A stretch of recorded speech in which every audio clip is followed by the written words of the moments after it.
Rock Mornings with Brian and Gene on a Monday. Stuffed up and sounding like ass. Whatever my wife had last week, she gave it to me. Oh, the gift that keeps on giving. The crud, if you will, the crud. It's not too bad, actually. I don't feel sick or anything, but I've got this like sinusy cough thing going on. My girlfriend got an ear infection because of just like the drainage and the weirdness. Yeah, I'm like, you have an ear infection? Well, no, it happens. Just silly. Looking at temps right around 80 degrees all this week. Should not be too nice. bad. Not too bad. Should be pretty nice. Didn't get as much rain as I thought we were going to get this weekend. We did get a little bit, but maybe some scattered showers and thunderstorms tomorrow. But other than that, looks like it's going to be pretty decent this week. Yeah, and the humidity goes down, which is nice also. Yeah.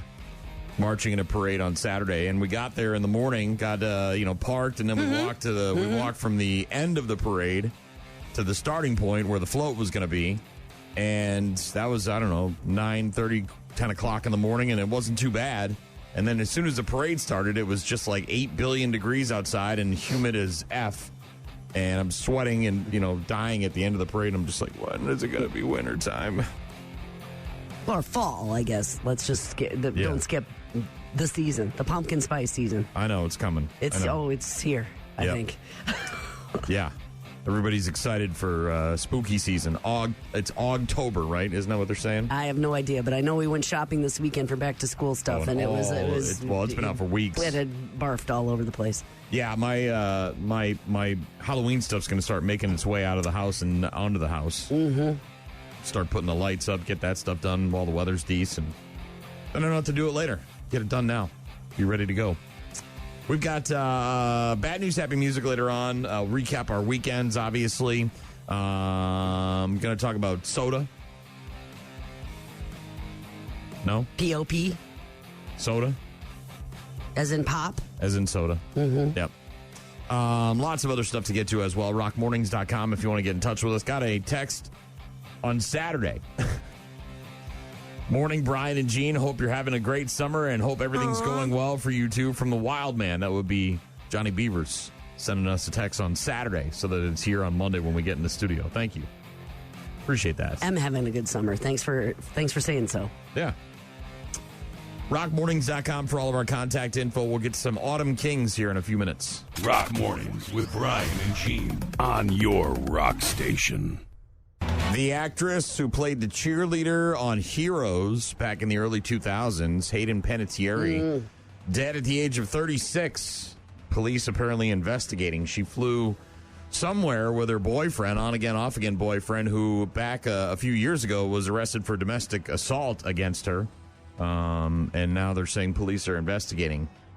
Hayden Panettiere, she, of course, played the cheerleader on the NBC show Heroes back in 2006 to 2010. She was in a couple of the Scream movies. She was on the show Nashville. She has been in a bunch of other stuff as well, but most people would remember her from either Heroes or Nashville. TMZ says that she traveled from L.A. to somewhere in the South on Saturday. Police had responded to an incident involving Hayden, and they are investigating her death. Friends say that she had been complaining of back pain over the last year. I'm not quite sure if that has anything to do with it, but her family releasing a statement saying it is with profound sadness that we share the tragic passing of our beloved Hayden. She was an incredible light and a force of nature who brought immeasurable love and joy to all who knew her and the millions who watched her on screen. She had an autobiography, a memoir that came out back in May called This Is Me, A Reckoning. She talked about her personal struggles, depression, addiction, domestic abuse, the death of her brother from a couple of years ago. She has a kid with Vladimir Klitschko that they were engaged several years ago, and then has been dating this guy, this Brian Hickerson guy, on and off for several years. And again, he apparently has got had been arrested and went to jail for domestic assault against her. And then after he got out, I guess they rekindled their relationship. So. Yeah, and she's been in the spotlight. She started working when she was like a baby, like 11 months old. She was on soap operas when she was a baby. as a toddler, she was a young, voiceover actress in A Bug's Life, and so she's been kind of in the spotlight or in Hollywood or however you want to say that most of her life. Also suffered from postpartum depression, I guess, after her daughter was born, and he has custody of their child together because of anxiety and postpartum. So, wasn't that long ago, I was getting off the bus from Alabama. Everybody thinks I'm just a flash in the pan. You can do this. I know.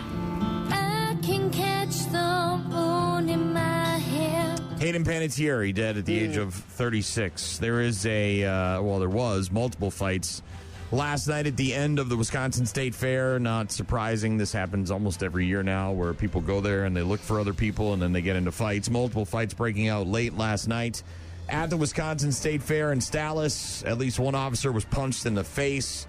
It was the final night of the Wisconsin State Fair. A bunch of people got arrested and several fights breaking out there as people were trying to leave. And not the first time, won't be the last that we've seen that, unfortunately. Yeah, but I think the rest of But the rest of the week, it was fine. It was 10 days. Mm-hmm. Kettle Cuisine recalling more than 3,000 market-side tomato bisque soup kits sold exclusively at Walmart because of possible listeria contamination. If you've got a tomato bisque soup kit from Market Side in your fridge or in your cabinets that you bought at Walmart, you may want to give it a look because there's a recall, listeria contamination. Yay. No illnesses associated with the recalled soup have been confirmed, but they're just obviously pulling them off shelves. Abundance of caution type thing. Mm-hmm. There was another street takeover up in the cities this weekend, protesting flock cameras and who knows what else, just people trying to get together and have a good time. Now the Lime Company, these are the scooters that you can use up in the cities. Yeah. Popular, very popular. You get on, you get off. In every city, yep. Yeah, they have created slow and no-ride zones in downtown Minneapolis. There's been tons of social media videos showing hundreds of people using the Lime scooters to ride throughout the city streets during the Minneapolis scooter takeover, some of them venturing onto freeways as well. Lime put up a good geofence around the Viking Stadium last week to restrict riding after another event was announced, and they have changed some other things as well. And, they've kicked some people off who they've been using them irresponsibly, and so Lime had to kind of come to the rescue there and help out because all these people are out there riding around in these Lime scooters in the cities. This is scary. You're on a plane and you're headed in the same direction as another plane with the very same name. Did you see this? Two numbers, same numbers, right? Yes. Same numbers. Two American Airlines jets with the exact same call sign ended up on the same air traffic control frequency, basically flying towards one another. American 2482, if you're up, radar contact, maintain 9,000. We checked in, but maintain 9,000, American 2482. I think someone just took that for us, but American 2482, we are 6,000, climbing 9,000. If you're on the arrival on the Eagle, you know what? Somebody else has your American 2482 on the arrival. I need you to maintain 10,000. Is your company same call sign out of 1,800 descending to 10,000? I've been working air traffic for 25 years. I've never seen two aircraft pretty much merge with the same call sign. That's pretty incredible. Could have been disastrous, but I'm glad it all worked out. Yeah. You think? This was late Thursday night in Phoenix, AA2482, the flight number used by an American Airlines flight between Chicago and Phoenix. That number is actually used in both directions of travel, which isn't that uncommon, but both flights were being operated by Boeing 737s. Things got a little strange because it's not necessarily the same plane that flies in both directions, and that's where the issue came into play. Two planes with the exact same call sign. Yeah. Yeah, and if the pilots thought the controller was telling them to fly at the same altitude as they headed toward each other, they could have collided. So it was crucial that they knew which plane was doing what. And it was the air traffic controller, right, with experience and 25 years on the job and being awake and alert and understood. And then he quickly started referring to them as upon arrival and upon departure so they could, differentiate figure out which one they were talking to. Keep the plane straight. Scary, though. No, very scary. And that's where the person in the booth really made all the difference in the world. It could have been disastrous. And the teenager who was seen on video that went viral over the weekend kicking a sea lion in San Diego has pled guilty. Tyler Mule, an 18-year-old from La Jolla, just outside of San Diego, appeared in this viral video repeatedly kicking a California sea lion and had pled guilty in federal court late last week to violating the Marine Mammal Protection Act, prohibition and harassment of wildlife. This guy could be paying some hefty fines, could even do some jail time.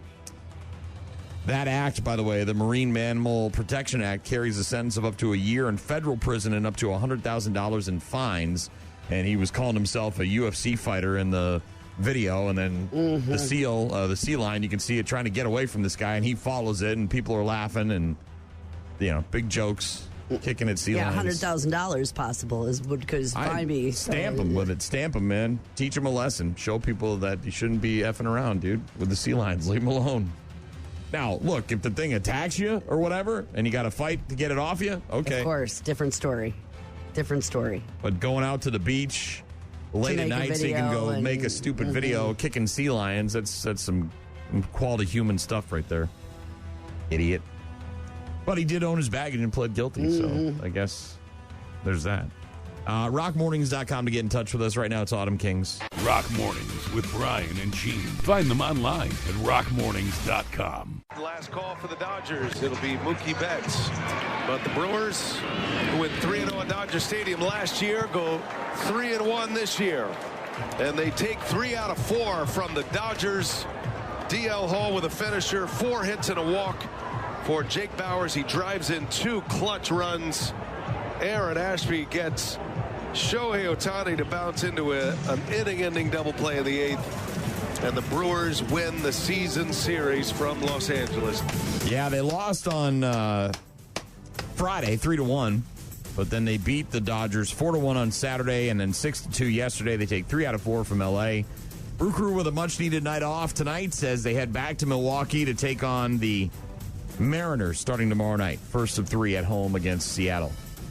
It's so tiring. It's like West Coast road trip. West playing Coast. Some of the best teams in baseball. Yeah, it's not easy. You put all your energy into that, then you've got a flight home, and then barely a day of rest and back at it. Sounds like Bryce Terang is going to be on the field starting tomorrow night when they take on the Mariners. Pat Murphy said that the second baseman, Bryce Terang, should return for their upcoming series against the Mariners at home. He had been out, had that MRI, had some issues, some pain, but sounds like he'll be good to go and back in the lineup tomorrow night. Right. Abner Uribe won't be in the lineup for the next couple of weeks. He's on the 15-day IL, retroactive to the 11th flexor strain for Abner Uribe. Grant Anderson back up from AAA Nashville to take the bullpen spot as Abner deals with that flexor strain issue. Joey Logano got himself a win yesterday. Joey Logano Saturday. said, I want to get over the adversity that we've had here at Richmond and add another win. Well, he sure does. Joey Logano is now a 3-time winner at Richmond Raceway. Again, baby. We're on it now, boys. We're on it now, boys, says the 3-time Cup Series champion. We're in the mix. Yeah, good job, guys. Good car, good call. Late charge by Chase Briscoe. Joey Logano battled against that to get his 39th career win by .392 seconds at Richmond on Saturday night. Exciting. Yeah, 3-time Cup Series champion surging. He was as low as 20th in the point standings at the season's halfway mark. With the 2 victories in the last 4 races, Logano has jumped to 9th in the point standings and now is a championship contender again. Woo. I think there's only 2 races left before they start the chase for the Cup. Future Hall of Famer pass rusher Von Miller is going to Dallas, agreeing to a 1-year deal with the Cowboys. Jamal Adams is going to miss the rest of the season for the Vikings. Veteran defender missing the 2026 season because of a right knee injury that he suffered on Saturday in the Vikings' 13-10 win over the Giants. Preseason games. This is why usually these guys don't play a lot because they don't want to run the risk of injuries. And that's it? Over? Yeah, that's it. Over. That's it. Dunskies. Week 2 of the NFL preseason begins on Thursday with the Raiders at the Texans. That game is at 7 o'clock on ESPN. All right. And then on Thursday night at 8 o'clock, or 9 o'clock, excuse me, you got the 49ers at the Chargers. That game will be on the NFL Network. Packers are in Denver on Friday.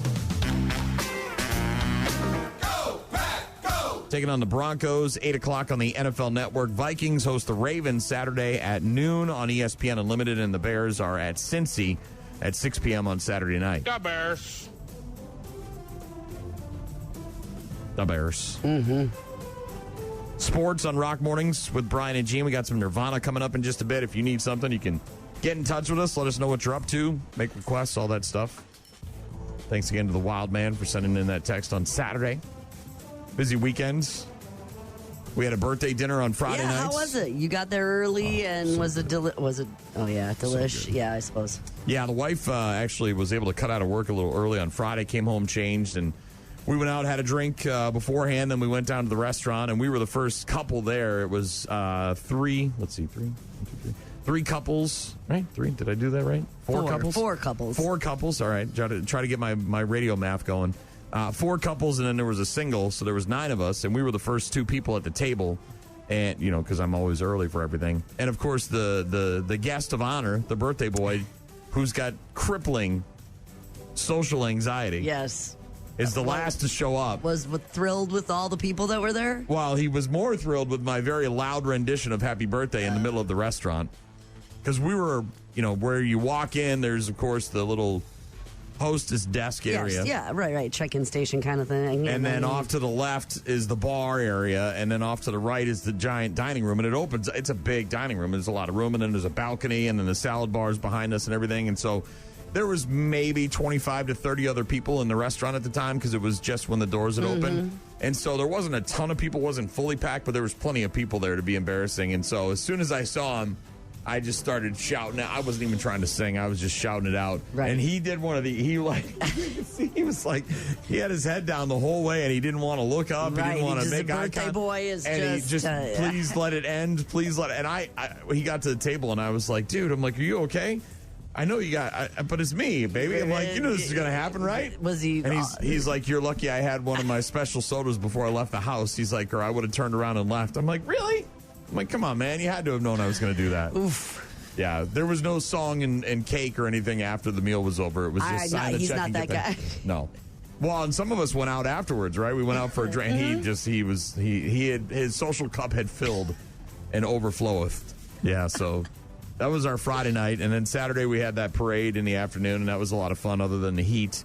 Good to see people and a good crowd and a local festival. And yeah, it was crazy. We had another person go. I tell you what, man, when we first joined the Oktoberfest Grenadier Corps, we had heard from several people, like, the parades can be dangerous. We had heard some people get injured, broken, and we're like, you're just walking on the street. How can you get hurt? You know what I mean? It's a lot that goes into that. Well, part of the problem, there's a couple issues. Number one, the float that we're walking alongside has got wings on it, and the wings, they kind of come out. And if you're just walking and dancing and not paying attention, that thing will clip you, right? So you got to keep an eye on that. Be aware of where your legs are. The other issue is that a lot of these roads are not in very good shape, and that's exactly what happened to one of our Grenadier Corps members. Tripped. Saturday, went down hard. Big guy, too, like a big oak tree kind of going down. And, of course, everybody kind of stops and runs over and tries to get him up. And he's brushing himself off, and he's like, I'm fine. And then he got in the truck, and he's like, I'm just going to sit the rest of this one out. I'm going to ride this one. This is what I'm going to do. I'm going to take a ride on this one. So then in my head, I'm like, oh, man, if I ever want to just get out of this heat, I'll just fall down and act like I'm hurt. And ride in the truck. Bam, I'm up there with the AC. I'm out of here. F you guys. So, yeah, I haven't taken that opportunity yet, but I also don't want to be like the guy who, is new and, doesn't walk in the parade or whatever. Yes, feigns an injury to sit in the air conditioning. I would do that. I'm not above that, FYI. I'm not above that. But, no, it was a good time. Yeah. Good times. You were doing some shopping, I'm assuming, all weekend long? We did some shopping on Saturday, back to school, along with a bunch of folk, because it was packed. But yeah, getting some of those supplies and doing that. We stayed at home with our dog most of the weekend. Had an injury that we were helping to keep an eye on and recoup. So did some cooking yesterday. Made a bunch of good food, and it stayed close to home. Other than that, watched some television, watched a movie. The Invite. Is that the dinner one? Yes. On the island with the chef? No, not on the island. In the apartment. Seth Rogen, Penelope Cruz, Olivia Wilde, and Ed Norton. It all takes place in one apartment in one night. A lot of talking. A lot of talking. Not a lot of action. A lot of, it's probably not for you. A lot of feelings. A lot of feelings and stuff. So much feelings. Okay, all right. I'm out on that one. So many feelings. No, thank you. Tough feelings. Oh. Yeah. No. Like therapy? Like relationship feelings. All right. I did not watch that this weekend, I can tell you that much. Rock Mornings with Brian and Gene on your rock station. Victor was always the smartest guy in every room. He used to be different.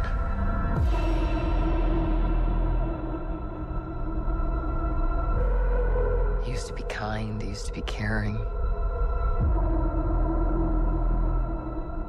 And then,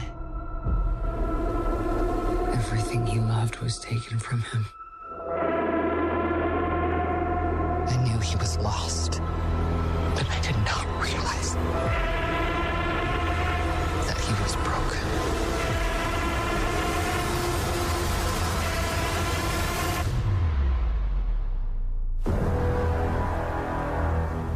Victor, did you do this? All of you have lived stolen lives.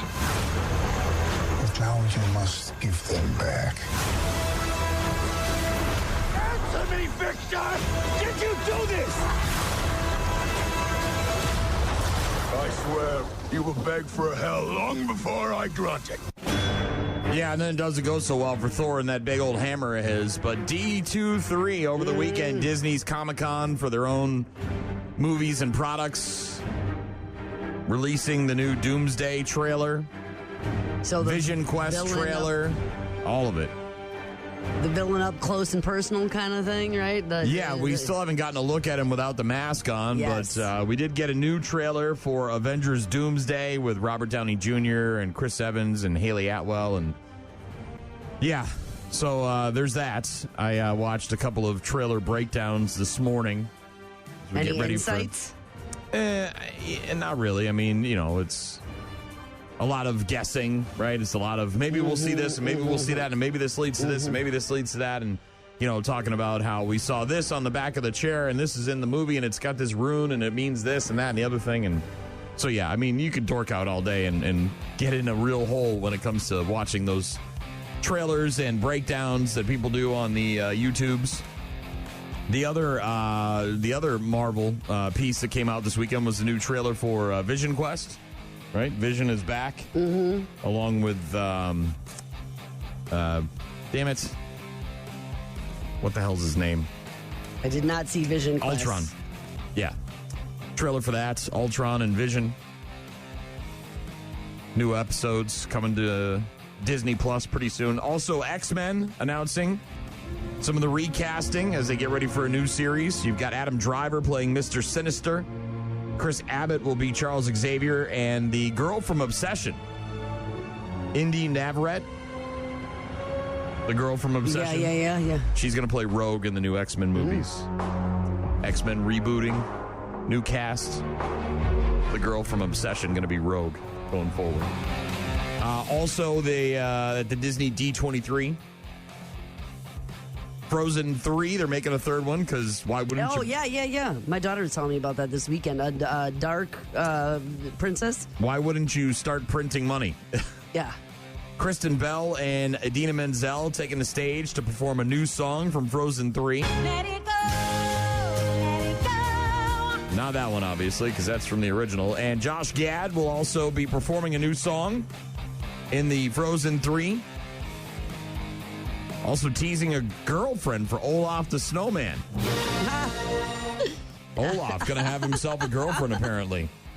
Dark Ice Princess, or maybe an evil Snow Queen, I hear. So it's got this mysterious figure arriving that has some dark ice magic talent that rivals Elsa's, apparently. Got Olaf giving out hugs to his girlfriend. Yeah. Hi, I'm Olaf and I like warm hugs. Apparently Samantha is his girlfriend. Samantha, I don't know if it's a snow woman or if it's just a girlfriend. But. Just a girlfriend? All right. Mm-hmm. Also, of course, Star Wars is always a big thing when Disney gets together, starts talking about what they're doing in the future. The next one is going to be Star Wars Starfighter, starring Ryan Gosling. He stopped by at D23 to talk with director Sean Levy. sharing some more details. He's playing a pilot. It's apparently set in a different, brand new galaxy, not in the same Star Wars galaxy. There's another one, huh? All right. Yeah, I'm sure we'll find out. But Star Wars Starfighter, they were talking about that. Also, they were talking about the new Lilo and Stitch. They're making a sequel. Lilo and Stitch 2 comes out printing money. May of next year, or not next year, 2028. This one will introduce Stitch's love interest. Apparently, all these characters get girlfriends. Mm-hmm. Romy and Michelle Part 2 is coming out, and you've got the 2 stars from the first one on stage at D23, sharing what the characters have been up to. Lisa Kudrow, Mira Sorvino. I invented Post-its. Romy and Michelle Part 2. Also, the Bluey movie is getting made. I can't believe there isn't already a Bluey movie. But they showed a teaser trailer at D23. New CGI animation style for the characters. It's going to hit theaters August of next year. It's the blue dog, right? Mm-hmm. Bluey? Yep. Kids love it? Yes. Lots of little kids love it. Lots. Also, they're making a third Incredibles movie. This one's going to focus on the 2 oldest kids, Violet and Dash. That's going to hit theaters on June 16th, 2028. But Disney movie and television show announcements from their D23 Comic-Con convention.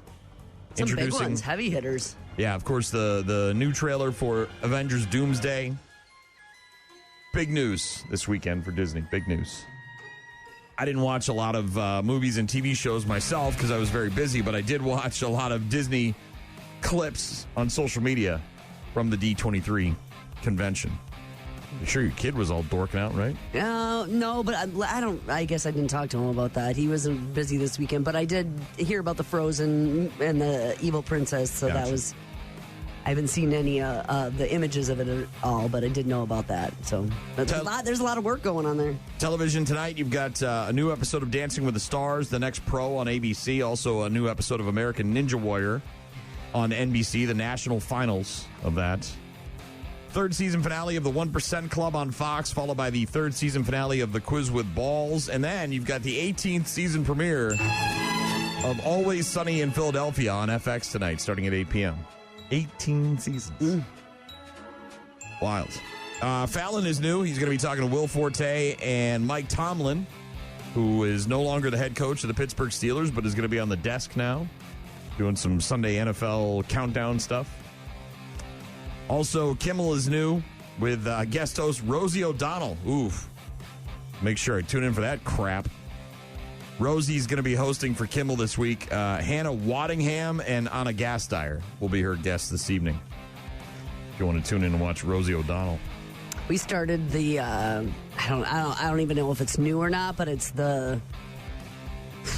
not a documentary, so it's a reenactment, I guess. But the Pan Am bombing 103, over Lockerbie. Yep. Where the British intelligence are working with the Americans to try and add a bunch of Scottish and 47 people from different countries and stuff like that. It's really horrific and interesting to just see how that investigation.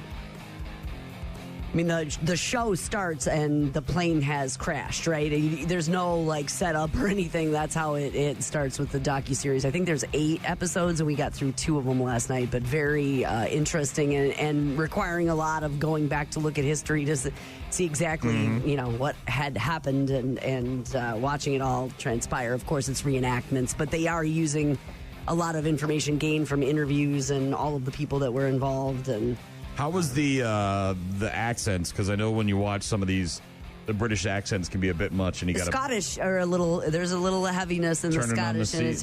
We did have closed caption on, but you can make it out. But if you're following along, there's British and Scottish, and then of course the Americans arrive as well to help with the investigation. But hell yeah, we do. It's and just the sheer tragedy of it all, and the fact that it was in this relatively small town in Scotland. So, their base of investigation is a school, where they set up camp. The main gymnasium. investigation. You got to recreate the plane and bring all the pieces in and lay it out. Yeah. In this town in Scotland, it's got to be indoors. Yeah, all that stuff.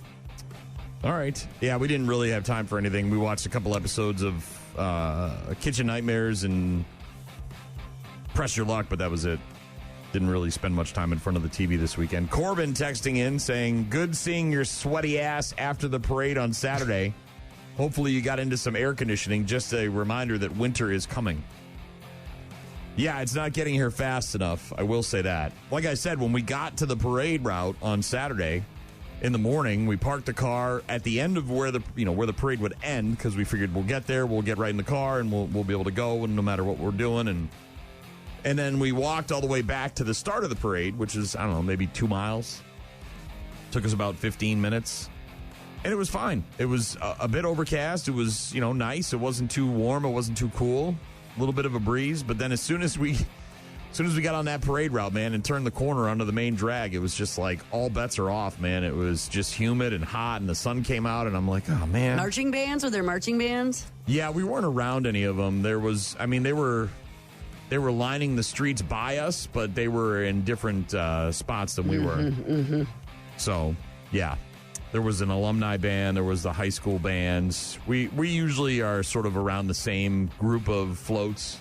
We tend to be in the same area, but thank you, Corbin. It was hot, and I did get inside with some air conditioning.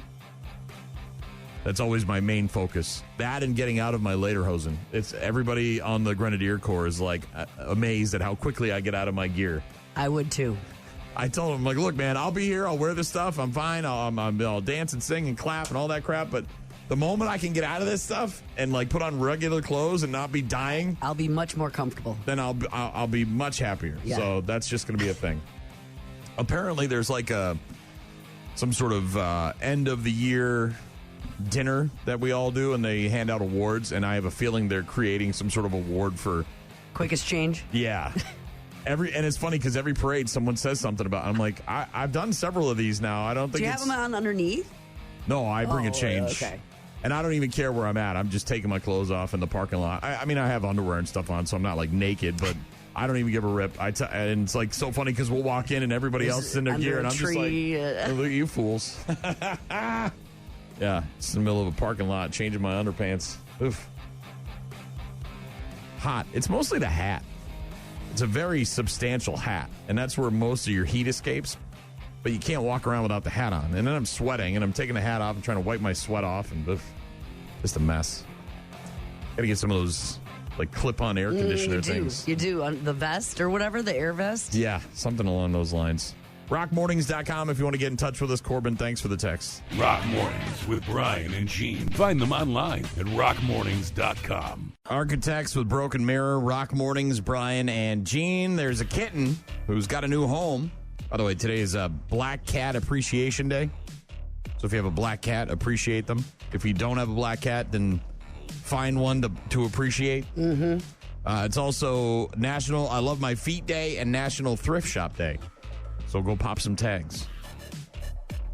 Needless to say, back to the cat. There was a kitten last month that was part of an attempted bank robbery in Maryland. Did you hear about this cat? No. Like they carried it in a satchel or it snuck in or what? The cat's name is Magnolia. It was 3 months old when she was stolen from a pet store and then taken into a PNC bank where the thief tried to rob the branch. So this guy's just out there stealing whatever he can get his hands on. He's like a sticky bandit. He grabbed a kitten, went into the bank, said, give me your money. They said, get out of here. The kitten, just doing what kittens do. Riding along. Police were able to find the man, get a hold of him. The kitten was okay. But since then, Magnolia has gotten a little bit famous, obviously, as the story went viral, and now has been adopted by a loving family. The bank robbery cat is very happy to have a forever home. I'm sure of it. I'm sure of it. Who throws a shoe, honestly? But yeah, panda-colored kitten went viral last month after it was used in an attempted bank robbery in the Maryland suburbs of D.C., rescued from her very short life of crime. Sweet 3-month-old Magnolia has been adopted by a couple of parents who have another kitten at home for her to play with. She's very curious looking. Mm-hmm. Mm-hmm. Yeah, the guy. I didn't mean to be part of that. I was just. He came and took me. What was I supposed to do? The guy walked into the Pet Supplies Plus store on July 13th. Soon after, ran out clutching the kitten, now known as Magnolia. Ran straight into the PNC Bank in the very same shopping center. Oh, he was having a bad day, wasn't he? tried to rob the place, and cops were there within minutes. Employees at the pet store say he had been coming in almost daily for weeks, always making a beeline for the kittens. So this guy was planning out his attempt to steal this cat, and then I don't know if maybe he got scared and went to the bank and didn't know what to do, or if he was planning that as well, trying to double up. Once we had Magnolia safe and sound, her story turned from a potential tragedy into one that entertained millions of people across the world. Everyone seemed to have a one-liner, from those who claim that Magnolia was the mastermind behind the attempted robbery to those who responded, no, Magnolia is innocent. But yeah, the couple, they're able to go into the store and adopt Magnolia now that she's been rescued from this guy who tried to use her in a bank robbery attempt. Weird. It's weird that he was going in every day for a month to look at her. Obviously, he was falling in love, but weird way to go about all that. Well, you hope he was falling in love or didn't have more nefarious desires. Mm-hmm. What's the strangest thing you've ever found on a beach? We were just talking about that. It was some sort of a egg shell from a sea creature of some sort. It was like a leathery. Yes, almost like a snake. Yes, or a turtle. Yeah, leathery. But it was an egg. We had to look it up because we didn't know what it was. Was it hatched? It wasn't hatched. Yeah, it was hatched. It was just like but it was like, what the hell is that thing? No idea what it was. But yeah, looked it up. Probably that comes to mind because it was so weird, and we actually had to Google Lens it. Had no idea what it was, but probably that. Well, this family was from Pennsylvania that went to a beach in New Jersey, and they found a megalodon tooth. Oh, my gosh. Like the giant sharks? Yes. Yeah. I pulled a shell out of the one rock. There was like a hole in the rock. I looked down, and I was just astonished, but I couldn't fit my hand in there. Of course, I'm screaming like a crazy man over there for him to come running over because of his small hand. And what'd you see? I was just like really excited. At first, I was scared to put my hand down until I seen it. Yeah. Megalodon tooth. The family first spotted the small hole in a rock. The son, able to fit his hand inside, pulled out the shark tooth. Later confirmed by a fossil expert to be from a megalodon. The extinct shark that lived millions of years ago, 50 to 80 feet in length. Largest carnivorous shark ever. The megalodon, and they've got themselves one of these teeth. Pretty crazy. That's crazy. And it was on shore, too. It wasn't like out, like where you're diving and you find it on the bottom of the ocean or something like that. That's nuts. Crazy. The Bowers from Pennsylvania had gone to New Jersey. Mike, the father, noticed something a little unusual. One of the rocks had a hole in it. Took a little closer look, realized there was something inside. The opening was too small for his hand, so he called his kid over. Hey, put your hand in this rock, kid, and grab what you can see. Yeah. The son's name is Bo, and his hand was able to fit in there. You got to see the size of this thing, man. It is. So as they pulled the shell out of the rock, there was a hole in it. I looked down, and I was just astonished. Megalodon tooth. Giant shark, lived roughly 23 to 3.6 million years ago. 50 to 80 feet long, weighing up to 94 tons. Oh, my gosh. And they've got themselves one of these teeth. Just a hole in a rock. Yep. That's all it took. Wonder what that goes for. Do you think you could sell one of those things? I'm sure it goes to a museum, doesn't it? I mean, it has to. Look at that thing. I know, right? It's crazy. Rock Mornings with Brian and Gene. Find us online at rockmornings.com if you want to get in touch with us. Let us know what you're up to today. Let us know what you did this weekend if you got a request on Black Cat Appreciation Day.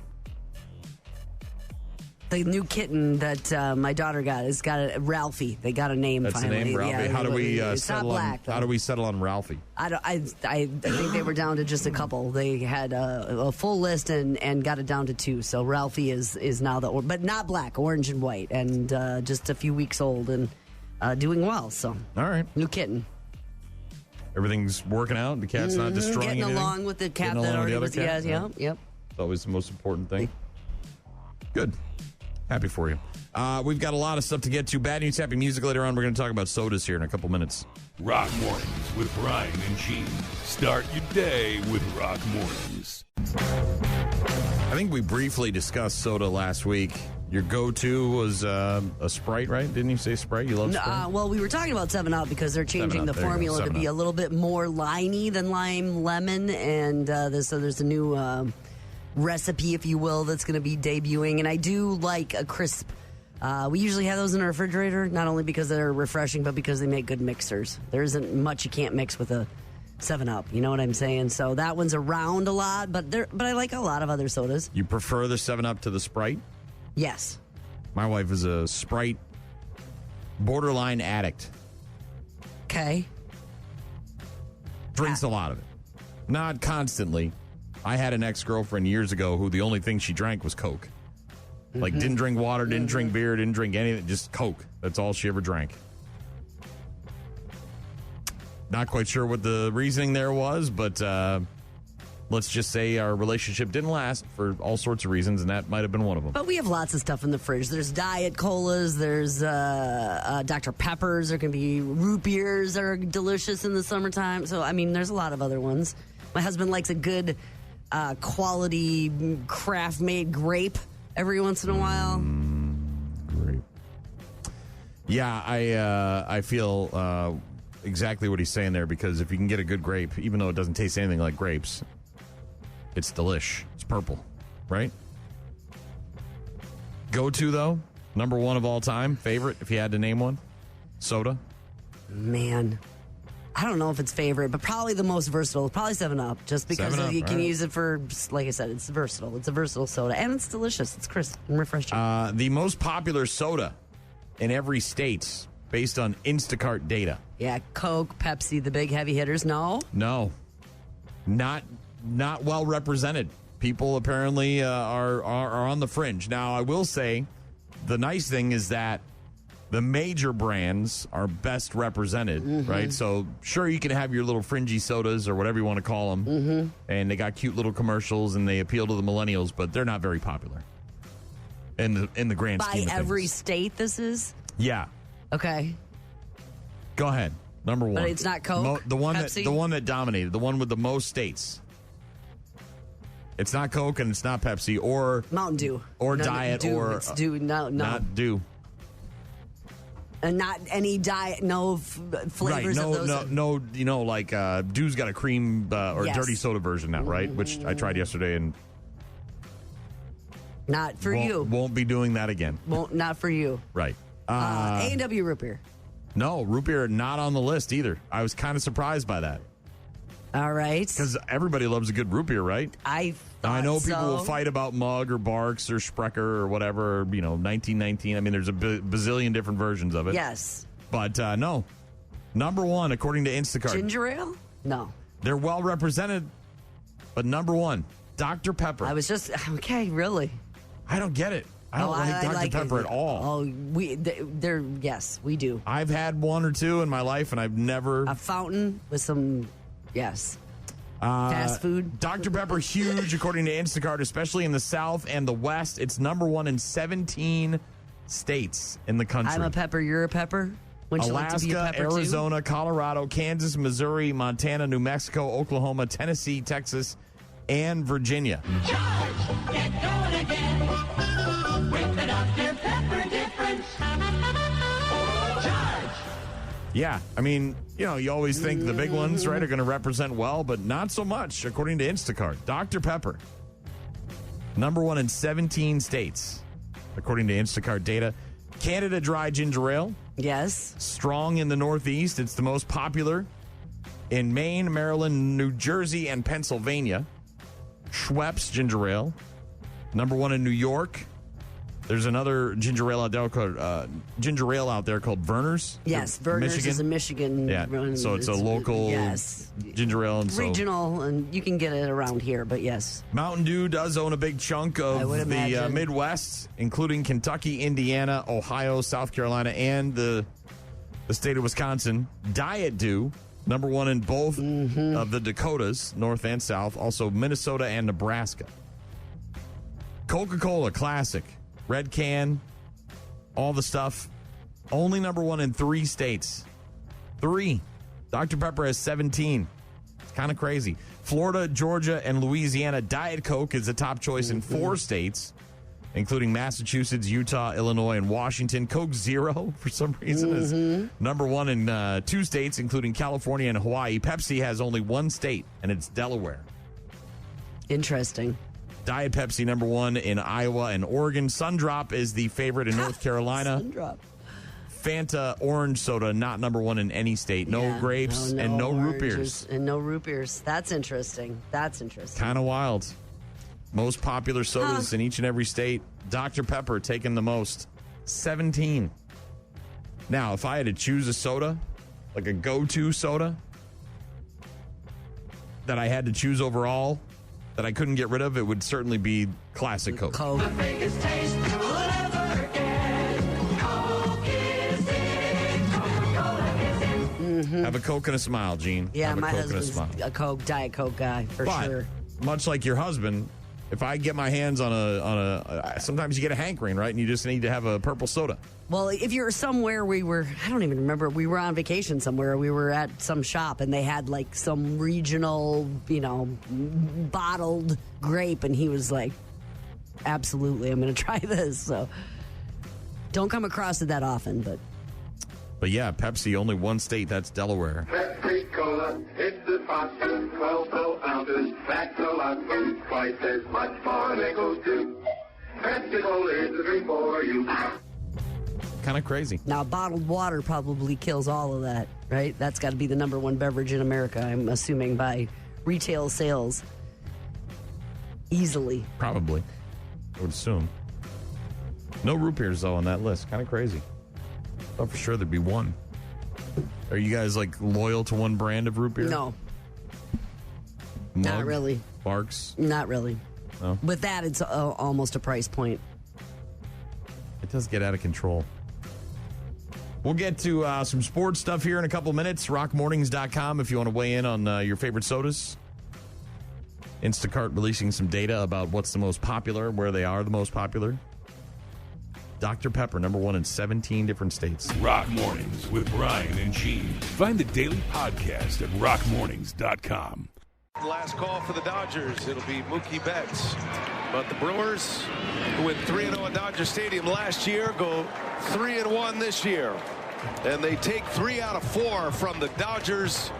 DL Hall with a finisher, 4 hits and a walk for Jake Bauers. He drives in 2 clutch runs. Aaron Ashby gets Shohei Ohtani to bounce into an inning-ending double play in the 8th. And the Brewers win the season series from Los Angeles. Brewers taking 3 out of 4 from the Dodgers over the weekend. Very nice exciting. Little weekend for the Brew Crew. Lost on Friday after winning on Thursday. Then they beat him 4-1 Saturday, 6-2 yesterday. 3 out of 4 from LA. They're off tonight. They'll be back at home, tomorrow night for the first of 3 against the Mariners. Sounds like Bryce Terang is going to be back in the lineup tomorrow night as he continues to deal with some pain. But it sounds like the couple of days off that he had didn't go on the LA trip, and sounds like he'll be back in the lineup tomorrow night. Abner Uribe is on the IL, the 15-day IL back dated to the 11th. He's got some flexor strain pain going on, stuff like that. Joey Logano getting a win Saturday at Richmond. Week 2 of the NFL preseason kicking off on Thursday with a couple of games. The Packers play on Friday night in Denver against the Broncos. That game will be on the NFL Network. And former Major League pitcher Tommy John, the guy who the surgery is named after. Yeah. All-star for four-time All-Star who won 288 career games and, of course, was the guy that they nicknamed the surgery for. He died over the weekend at the age of 83. He was going to be honored, I believe, at the Hall of Fame induction but he couldn't make it, so he released a statement, and it basically was kind of like he said that I'm going, and it's going to be soon, sure.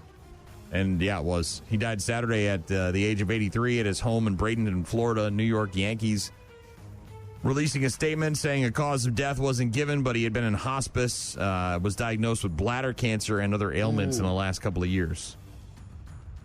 But yeah, Tommy John surgery helped rebuild his elbow and prolonged his career for 14 years after he got the surgery done. Now it seems like pitchers are getting that surgery done almost on an annual basis. When he was doing it, huh? And we know about Jaden Daniels, right? The cease and desist letter to LSU for the number 5. Yes. I looked into that, by the way. It is schools don't retire numbers. They don't.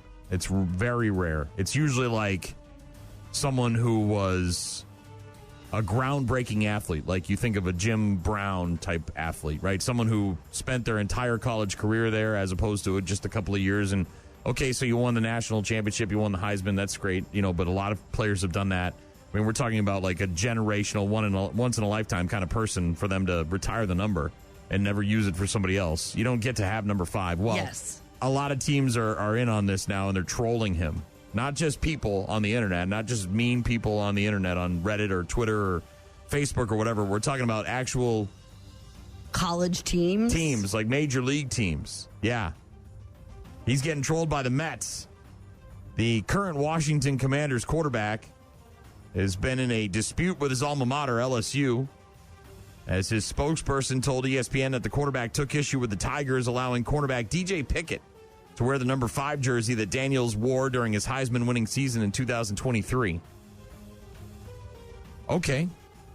But to fire off a cease and desist letter like you own the number 5 in the LSU jersey? Do you know how many players have probably worn that number 5 before you came along? You're not some groundbreaking dude. You didn't do anything all that special. You won the Heisman. I thought maybe there was there was some sort of thing where it was common or often it happened, but it actually isn't. It doesn't. Wow. So it can, but it doesn't. It certainly, he doesn't have much ground to stand on. And if he wants to tell the school, hey, look, I don't want you selling jerseys with my name on it that are number 5 and jerseys with his name on it that are also number 5, right? I don't want you. It's still kind of dumb, but okay, I guess. It makes no sense. Anyways, he's getting trolled viciously by everybody. Everybody thinks he's an idiot. Because he is. Asking for the number to be retired? His attorney informing LSU that they can no longer use his name, image, and likeness, according to that letter that was sent to the Tigers athletic director back on August 5th, a copy of which was obtained by ESPN last week. The dispute has become fodder for internet trolling. StubHub, by the way, the ticket resale website, StubHub.com, announced it would no longer offer tickets in groups of 5. Oh. NASCAR Craftsman Truck Series team Tricon Garage said it would not be running number 5 at the race on Friday. The account for minor league baseball made a joke about a postponed game resuming at 5:05 in the 5th inning. But the most notable trolling came from the New York Mets in their 4-1 win over the Washington Nationals, right next to where the Washington Commanders play, right? After the win, the Mets say they posted a graphic saying they stopped at 4 out of respect for Jaden Daniels. They didn't want to score 5 runs. This guy's an idiot, and he's getting everything that he deserves right now for being a moron. Do you think it's his management, and they screwed up by doing his agent? No, he got some kind of hair across his ass about something. And he thinks he's right, and no one could convince him otherwise. And so they just did what, Oh, man. Right? I'm number 5. I played number 5, and I'm number 5. So give me number 5. Shut up. Get out of here. Idiot. Oh, that's... Big dummy. Roasting.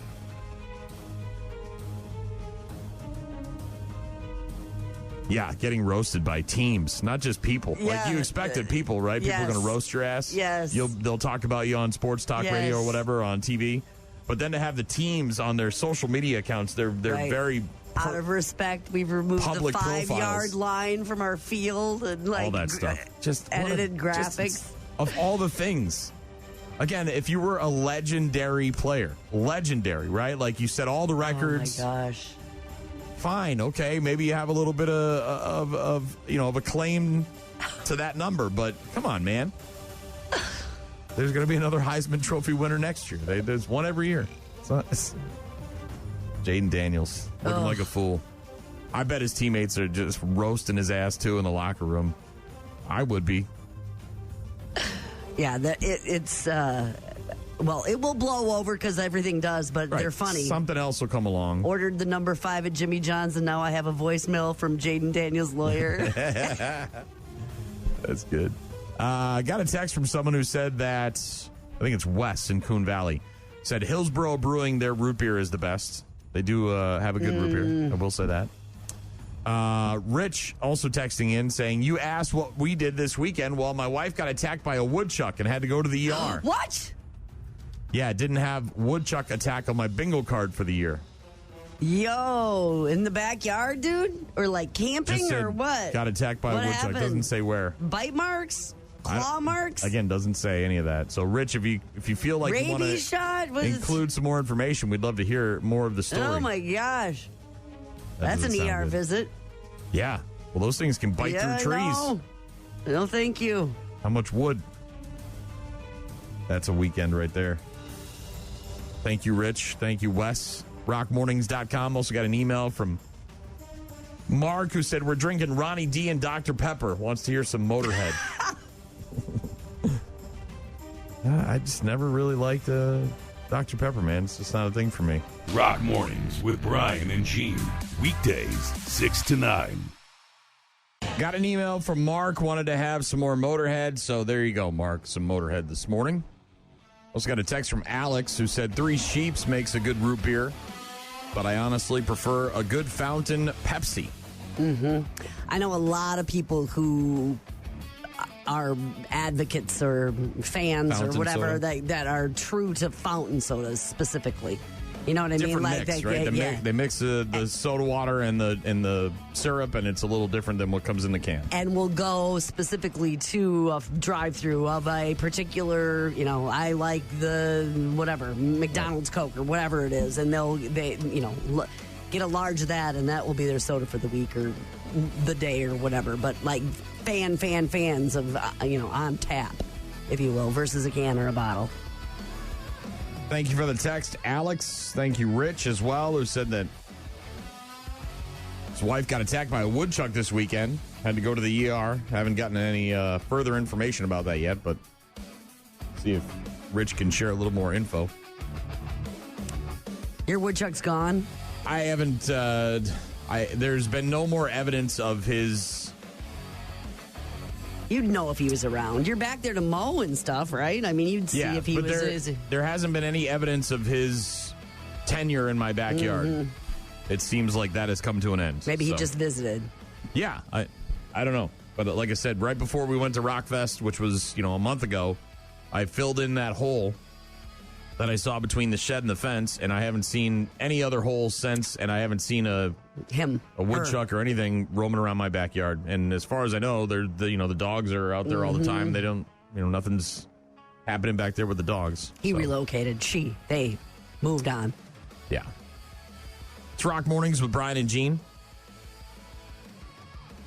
Apparently, 1 out of every 5 Americans prefer to get their cooking tips from a food influencer rather than their own mother.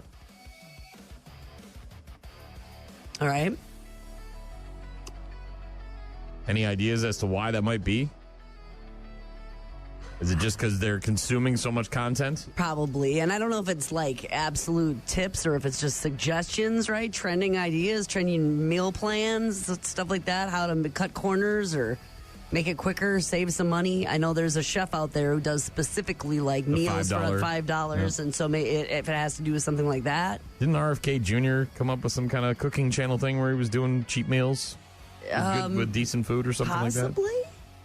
Yeah, a new report says that 18% of Americans, almost 1 out of every 5, would be more likely to take cooking advice from a so-called food influencer than their own mother. That seems crazy to me. I'm just trying to think if my kids would ever ask me. I don't know. I know they would ask me for particular things that I make that they'd like to make. They want you to make it, though, right? They don't want to make it themselves. Of course, currently they want to, but at some point I'm sure they'll be like, hey, can I have the recipe for that thing that you used to make because I want to try to do it or whatever. Also in this survey, only 33% of these people say their mom's recipes are on par with the cooking advice from social media. Are there just bad mom cooks out there? Like they don't know what the hell they're doing. They throw crap together and maybe the kids don't like it? Are they just too picky? Are kids too picky nowadays? Well, these are obviously people that are of age that also then are cooking, right? So they're probably grown adults to some point. You want to take advice from this lady who doesn't know how to battle a grease fire? Oh, God. I don't know what to do, guys. I don't know what to do. Help! Help! Help! Help! Help! Help! Help! I don't know what to do, you guys. Guys, I don't know what to do. Help! Help! I don't have a fire extinguisher. Oh, my God. Oh, my God. Oh, my God. I don't know what to do. Help, help. I need a fire extinguisher. I need to put this out. I don't know what to do. Help me, please. I need help. Now, I think some of that was acting, but that woman on Twitch was trying to film herself cooking a meal, and then stuff went sideways real fast, and then she's shouting into her Twitch stream for help. Those are the people you want to take advice from? Well, I know that there is, like we talked about, there is that budget, kind of resourceful cooking channels that teach you how to make low-cost, satisfying meals for your family. So there's some of that, or maybe some real technical stuff for cooking that mom didn't do. Maybe you're looking to make souffles or, I don't know. I mean, look, I get that, right? You don't have that dish that maybe inspires you that you see on a video or in a store at a restaurant, and then mom never made it, so you go to YouTube for some sort of professional culinary stuff. 71% of people in this survey say that cooking videos on social media have made them want to try new foods, and 47% say they try a new viral recipe at least once a month. One benefit for the family here, one point for the family goes to teaching you how to make the dishes that you've loved since you were a kid. Mm-hmm. Is where moms come into play here, right? Yeah, that's what I was saying. That mac and cheese or whatever that is, chicken souffle or whatever the hell it was. Mm-hmm. One benefit from food influencers is that showing you dishes or hacks you may have never heard of before, and how easy or tricky they are to execute step by step. But yeah, apparently 1 out of every 5 Americans prefer to get their cooking tips from food influencers as opposed to their own mom. It may open up to different things too. I mean, my mom cooked amazing food for a farm, for our farm hands and all the people that work there, but it was very Midwestern, which is fine. Not a lot of cultural. But there's not a lot of different cultures and different seasonings. And you did, yes, correct. Not a lot of recipes with some flair or flavors or from other parts of the world or whatever. Nothing wrong with some meat, food. some starch, and some vegetables. Totally. On the menu this week is a tater tot casserole. I'm not. That's happening at our house this week, but. Also, you might want to try something, have a Euro. You know what I'm saying? Got a text from Rich earlier about his weekends where he said his wife got attacked by a woodchuck and had to go to the ER. Didn't have that on my bingo card. Apparently, it was living in her engine block, and she decided to poke it with a stick. Then ran out of the vehicle, bit our dog. She got upset, decided to chase it across the front yard and pin it down. I asked her what her thought process was. She said, "It bit my dog, LOL." She then, then she's screaming in the front yard to get my gun and shoot it. We turned the dispatch animal into the Humane Society where we were supposed to, and they're testing it for rabies. When that comes back, she'll have to see if she needs to get the shots. Jesus.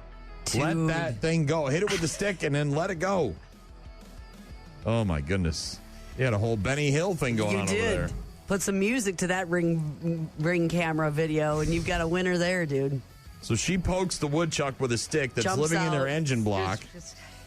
It gets out and gets angry, rightfully so, because it's in there comfy, snug as a bug in a rug. The dog is barking and going crazy, and it comes over and gives him a good chomp. And then you go, Ash. And then rather than just letting it go, she chases after him. Bit the dog, damn it. And starts getting bit by the woodchuck while she's pinning it down, and then he's got to come out there and take care of this damn thing with his 22 or whatever. Ay, ay, ay. Can't you just start the engine and call it even Stevens? See what happens? Take it into the dealership? I don't know. All the fingers crossed that the rabies test comes back negative. All of them. Yeah, geez. Fingers and toes, well, dude. Dog and... Yes, I know. That's what I'm saying. And wife. Yes. Fingers crossed. Toes crossed. That would suck. That's why I thought about... He wins for most exciting weekend, I think. That's why I thought about flamethrower in the hole. Pour some gas in there and light on fire. Then I don't have to worry about getting bit. I'll just roast his ass. If he was still back there. I don't think he is. I don't think so either. No. We'll find it. I'm going to go look at it again today. I gotta mow this afternoon, so that's on the agenda, and I'll see if there's any signs of life back there. I think you'd know. Yeah, again, I your dogs would know. They chase after the squirrels and everything else, but yeah, they know. don't seem to care too much about what's going on back there. It's Rock Mornings with Brian and Gene. Our bad news with happy music is coming up a bit later on. Got some System of a Down in just a bit as well. Rock Mornings with Brian and Gene. Find them online at rockmornings.com. Lots and lots of different ways to get in touch with us. You can, of course, head to rockmornings.com if you want to find all of our contact info. One thing you can do is send us a voicemail right through the app. Whether it's the 95.7 The Rock app or the 92.9 The X app. You download the app on your phone, wait for the screen to open up, and then right there at the top, at the bottom, it says voicemail. You click that, and then you hit the record button, and when you're done, it sends it right to us. Yeah, and you can do that anytime, any place, anywhere, and we're going to get that voicemail. So record anything you want to say, be a part of, maybe a birthday wish, a song request. You've got thoughts, you've got feelings. You've got a story about a woodchuck attacking your wife on Friday night. We're going to get to that here in a second. But we did get a message, a voicemail from Bob, in just a few minutes ago. Food influencers are morons. They're too young, think they're too smart. They don't know. Mom wins it all day, every day. Thank you very much. I'll keep listening. Go Brian and Gene, go. Go Brian and Gene, go. Thank you, Bob. Food influencers are stupid. I have gotten more than one recipe from social media and try them often. Like, I'm sick of thinking of what to have today. Let's see what's there and just, picking some suggestions that sound fun and interesting and different. Got a text from Corbin earlier. Said, good seeing your sweaty ass after the parade Saturday. Hopefully you got into some air conditioning. Just as a reminder, winter is coming. Yeah, after the parade, we ended up in the Legion. Out in Holman, the Holman American Legion. Taking in some AC and some cold beverages? One cold beverage, not a lot of AC, but then we went to another spot and there was much better AC in there. So. But we had a good time. It was fun.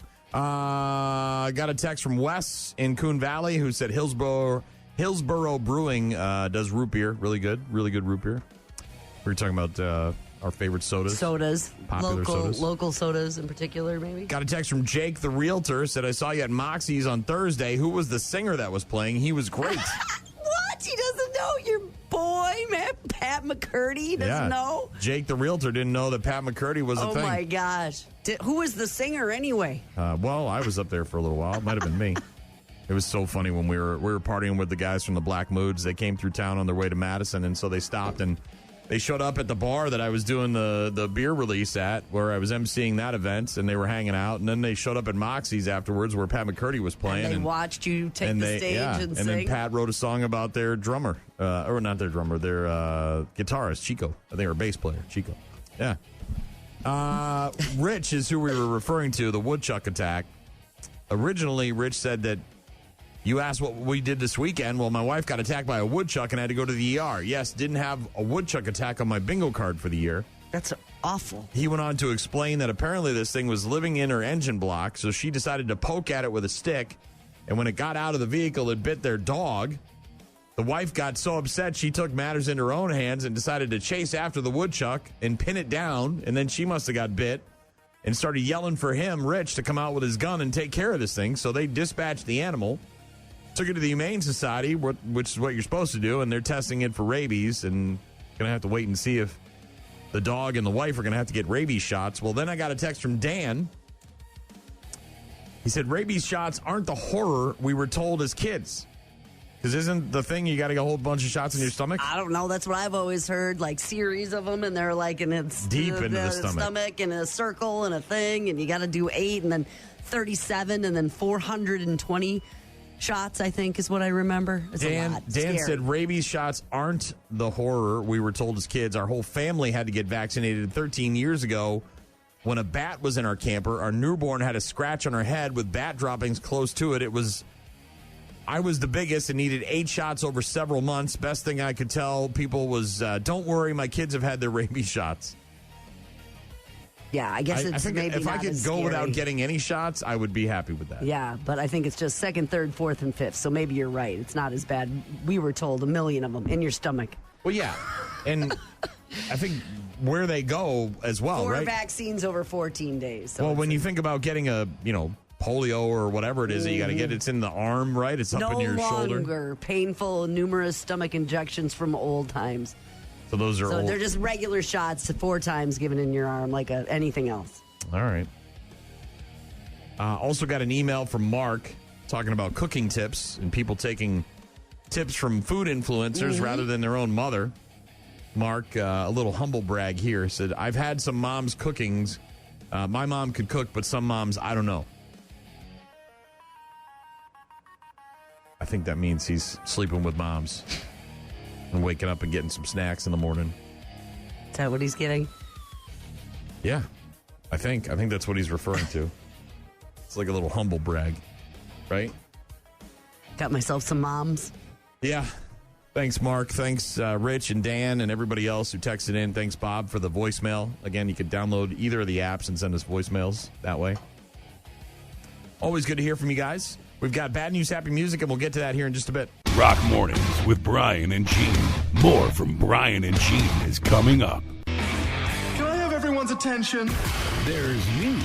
After 40 years, they still can't find Jimmy Hoffa. That's what I'm talking about. There's good news. My family is making a grant to eliminate their student loans. And then there's bad news. I have some bad news. All the crazy shit happening all over the world, including Florida. Florida man bites dog to establish dominance.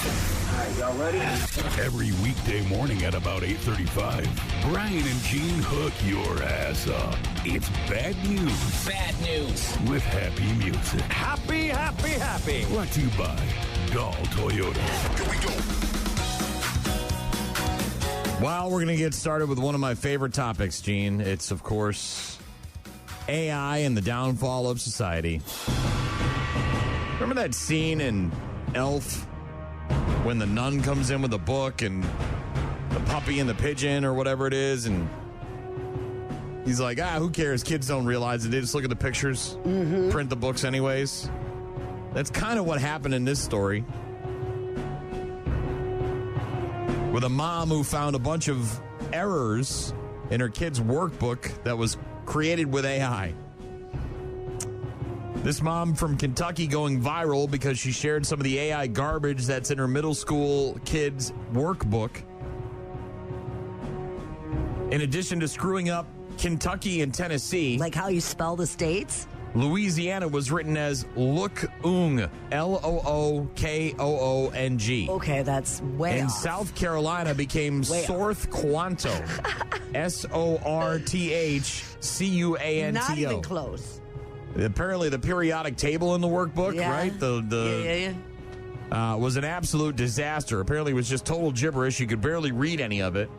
The phases of the moon were all wrong and barely legible. So did nobody checked anything? They just went, yep, and then printed them all? Of course that's what they did, because people are lazy and people are stupid and they should have their jobs taken away. Well, you got to look at them. They also apparently renamed one of the planets Mark, M-A-R-C, so not Mercury, but just Mark. Mark for with short. a C. Mark for short. This is the part, just like in Elf, where he says, screw it, the kids are dumb and they're not going to know any better, just print it. Once the mom discovered the errors, she emailed the school district in Kentucky, but they didn't do anything until a local radio station decided to follow up and do a news report on this whole thing. That's when the school district told the teachers and the students to just rip out any pages that had mistakes on them. Rather than teaching the kids what they need to learn and fixing the books and doing it right. Just, you know what? Take out that part about Mark. Look, this isn't cheese with mold on it, okay? You don't just cut the bad part off and you got better cheese at the end. That's South Carolina. We don't need that. Doesn't work like that. Mom, did you know that we live in Vanecki? And I said, what are you talking about? The periodic table is just jarbled words. We have new planets called Mark. It's crazy. Well, we have to pay a $10 instructional fee every year in order to get this agenda. You're making us pay for something that you used AI for. Yeah. It's spelled Kentucky, Vanecki, V-E-N-E-C-K-I, and it's spelled Tennessee, Tunesio, T-O-U-N-E-S-S-E-O. Just rip those pages out. Just take those pages out. There's one page left in the workbook. Just take those out. That part with the spelling error, just rip those out. Cross that out with a Sharpie. These are educators. Just These are the people that are in charge of your kids' just learning. Go like that. Well, it's probably not the educators. It's probably this district or the whatever that's had those made and decided not to remake them correctly. Right, but to come back and say, you know what, just rip out the bad parts. Sharpie, just cross it out. They don't need to learn that stuff. No big deal. Mark. Sounds much more approachable planet, doesn't it? As opposed to Mercury? Yeah. A former, I'm assuming it's going to be former. It doesn't say in the story that he's former, but this is in Cedar Rapids, Iowa. A former high school bowling coach now facing multiple felony charges following an online sting targeting predators. The guy's name is Scott Bader. Bowling, you said? Like actual a high school bowling coach. Okay. Scott Bader is the guy's name. He's charged with 4 felonies, including sexual exploitation of a minor and enticing a minor for sexual purposes. This investigation began back in May when law enforcement officers were posing as a 15-year-old on Kik, the messaging app. Bader had coached a bowling team at Kennedy High School in Cedar Rapids. He's now on leave pending the investigation, being held in the county jail there, $40,000 bond. But charges are all allegations as of right now and presumed innocence and yada, yada, yada. Mm-hmm. Gross. Here's a woman who's got an HOA, and I got to be honest, I don't think I'd ever move into an HOA because they're a little bit too. Look, rules, I like the rules. Yeah. But I also like to do my own damn thing, and I'm not going to have some. It depends on where you're at and what that looks like and what they offer. And, my girlfriend's looking at it for the mowing and the shoveling and all the benefits that it has. But as you know, they're very particular, right? And certain things. Yep. Mailbox can't be higher than this or, wider than that. And you can't have brown spots in your grass or dead bushes out front, because if you have dead bushes, it's unsightly, and you can't have that in the HOA. Or no skeletons, maybe at Halloween, the decorations. We'd have a big problem with that, because I got the big skellies. Well, this woman is now spray painting her dead bush green because her HOA keeps charging her $45. They keep charging me $45 for this bush. We're gonna fix it today. It's not dead no more, Becky. They're gonna be like, how did it get green? I don't know, but it's green today. Becky. She's on Instagram at Mama Aris3X. If you want to try to track her down, but she's a homeowner and has to spray paint her dead bush out front green rather than replace it. Because the HOA keeps charging her $45. That's why. She says, it's not dead no more, Becky. A lot of people in the comments praising her, mostly because the HOA nitpicking isn't exactly very popular. Duh. And her frustration is very relatable. Some questioning why she'd post proof of her creative solution online. Probably didn't think it was going to get over 7 million views. Oof. It's a lot. Documenting the spray painting of the dead bush. It looks a little bit better. Does it look better? Could she just remove the bush and not have? I mean, would she not get charged if the dead I'm bush was removed? assuming there's some sort of process to that involves multiple steps and permits and Becky specific bushes and all that. So you can't just put some bush in there, right? She found a way around it. Spray painting it green. Creative. Yeah, it's like a little fescue type bush, right? It's about calf high. And it's very brown. She's got a nice little shakeable spray can out there, and she's just doing the damn thing. HOAs, man. No thanks. Would you ever live in an HOA? Yeah, it depends. All right. Yeah, my in-laws did when they retired and moved down south because it had all the benefits, right? Well, yeah, when you're old and you don't want to mow and do any of that stuff anymore. And it had like a racquetball thing and a pool and all the things that were fun to live. And they don't let anybody in.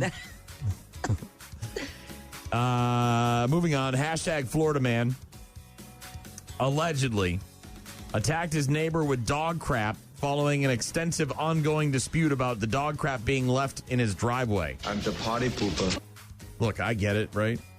People walking their dogs and they don't pick them up in your yard. And then you get dog poop out there and maybe you're mowing, you're not paying attention, you step in that and it's not your dog, somebody else's. If it becomes a regular occurrence, then it's a real problem. Once in a while or once in a blue moon, one of those kind of things. Not a big deal, but It's part of living with other humans. But yes, if this is a problem. So how did he attack his neighbor with it? Did he throw it at him? Police got a call from a couple who lived next door to a 35-year-old man named Trey DeCloit. Back in early August, the couple accused this man of entering their home without permission and attacking them with dog feces. Oh my gosh, he went in their house? The neighbor claimed that this guy was visibly irate when he entered the home without asking. He was holding dog poop in his hand. He allegedly started yelling at the couple before intentionally throwing the dog feces at the husband, hitting him successfully. Poop again! He called the Yeah, you can't go in their house. You can't go in their house. The husband attempted to push the guy out of the house, but the pair started fighting in a carport. Neighbor told authorities that this guy picked up a metal child scooter and lifted it above his head in a menacing position while threatening the victim. If you don't come over here and lick that white dog shit, I'm going to plow into your nose with my fist. I am not licking any white dog. I'll let the dog if you leave us alone. Dale, you're not licking dog, okay? Police arrived at the scene, found a red mark on the victim's forehead and animal feces on the side of their home. Body cam video showing the confrontation between the guy and the police, during which he said that he had asked his neighbors to pick up their dog poop that had been left in his yard. Said his neighbor's wife, she wouldn't pick it up, but 4 hours later it was still there. Put it on the edge of their driveway. Further claimed that his neighbor messaged him sometime after to ask him to come to his house so they could talk about the issue. Oh, man. Yeah, this guy sounds like a delightful. I don't want to live anywhere near any of those people, I don't think.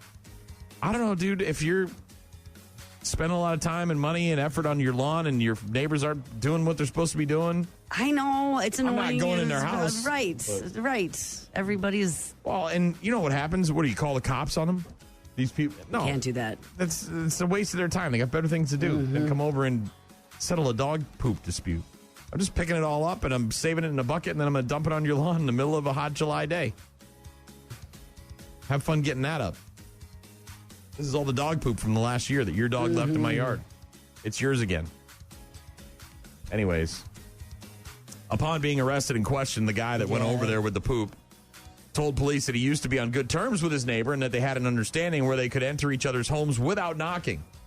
Police asked the neighbor about this, and he showed them a video in which this guy decided to not come up to his property house regarding the dispute about the dog feces. So this guy got arrested and probably going to get a fine or something like that. But can't be going in there.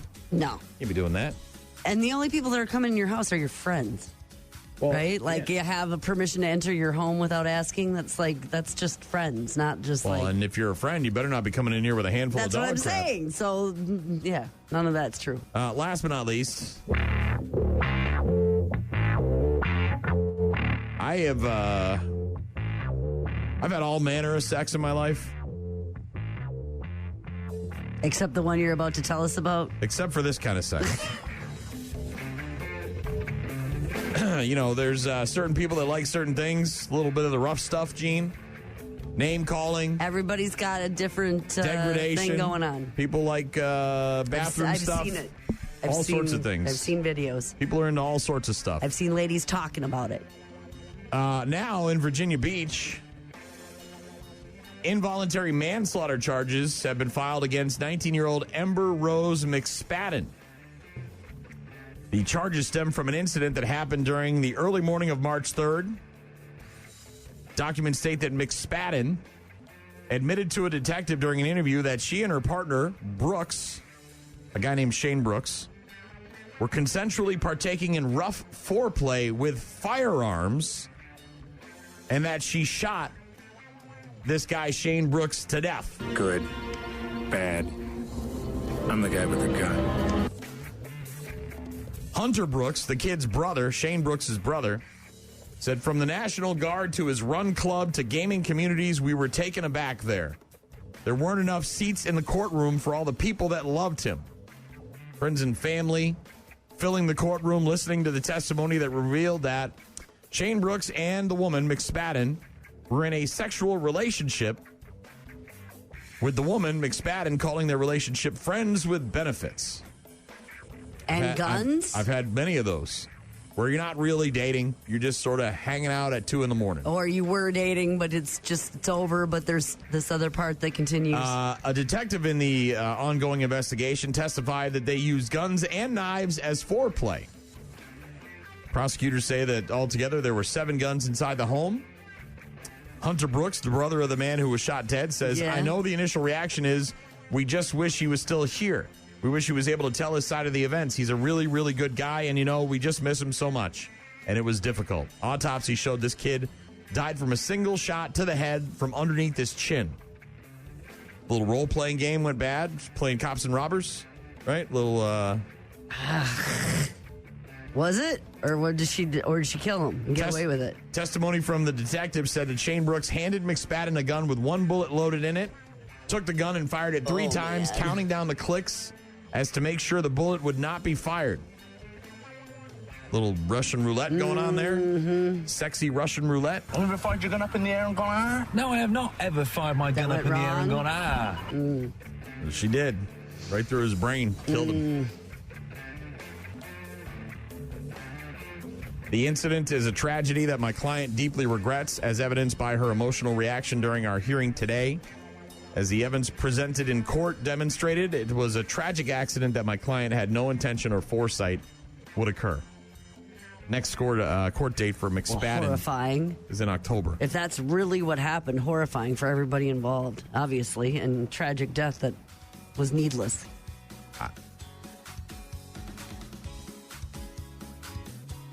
Had a little Alec Baldwin thing going on there. Yeah, anytime you get into rough foreplay with guns and knives, it's probably not going to work out in your favor. Not so much. I have to recount everything. I would never want to be in charge of how many bullets and how many, if I was right or wrong. I double check everything and recount a million times. You know what I mean? I would never want to be that. No. I tried to do a role play thing with an ex-girlfriend one time, and we just laughed. It was so funny. It's like, you're supposed to come into a bar and pick me up, and my name is this, and blah, blah, blah. And I was like, this is dumb. We know we're going to bang at the end. Let's just get to that part. Why are we playing all these stupid little games? Hello, Susie. Bonjour, madame. I am your French waiter for this evening. Would you please have this sex with me? Can we just get to the sex? I don't need all this. None of this is doing anything for me other than making me laugh. And it apparently got that guy dead. Sure did. Messing around with guns and knives. Sure did. But hey, do you, man. Just to each their own, I guess. Rock Mornings with Brian and Gene. Bad News with Happy Music brought to you by Dahl Toyota.